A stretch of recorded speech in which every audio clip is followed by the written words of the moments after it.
Have you ever just stared at a soap bubble and wondered where those incredible swirling rainbow colors come from? Or maybe you've seen it in a patch of oil on a wet road. Well, it's not paint and it's not a pigment. It's actually a super cool physics phenomenon, and today we're going to break down exactly how it works. Right, so let's dive into this mystery. You've got these shimmering, almost magical colors that seem to dance and change as you look at them. They're beautiful for sure, but the science behind them, honestly, it's even more mind-blowing. So, what's really going on here? Where do these vibrant shifting colors come from? It's not like a normal rainbow you'd see from a prism. The answer is actually hidden in the very nature of light itself. And the secret? It has a name. Interference. It's all about what happens when waves of light bump into each other. That interaction is what creates these incredible patterns we see. Okay, so what is interference really? Well, it all starts with a simple fact. Light travels in waves. And, when those waves meet, things get interesting. So when light waves cross paths, they don't just, ignore each other. They actually combine. Their energies get all mixed up and redistributed, and boom, you get a completely new pattern of light. The best way to picture this is to imagine you're at a perfectly still pond. You toss in two little pebbles. See how the ripples spread out? Well, where those ripples meet, you get all sorts of new patterns. Bigger waves, smaller waves, even spots where the water goes completely flat. Light waves do pretty much the exact same thing. And just like those water ripples, when light waves meet, they can do one of two things. They can either build each other up, or they can totally tear each other down. This leads to two opposite outcomes. Over on the left, you've got constructive interference. This is when the peaks or crests of two waves line up perfectly. We say they're in phase. They basically amplify each other, creating a spot of much brighter light.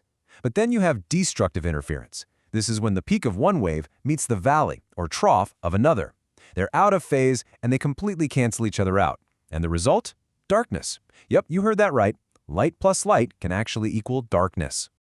This amazing pattern of bright spots and dark spots, it actually has a name. Scientists call them interference fringes. It's the visual proof, right there, of light waves building up and canceling out. But here's the catch. This incredible effect doesn't just happen with any old light.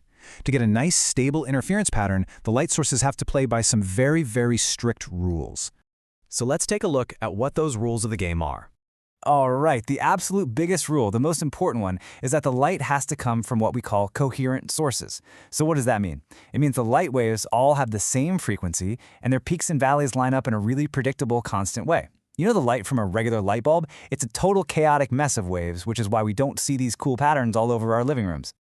And on top of being coherent, there are a few other things. The light should be monochromatic. That just means it's all one color.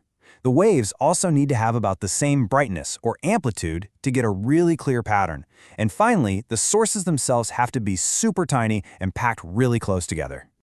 Okay, with all these super specific rules, you might be wondering, how did anyone ever figure this out? How did they prove this was really happening? Well, it took a really clever and now famous experiment to show interference in action. They proved it with an incredibly elegant setup known as Young's double-slit experiment.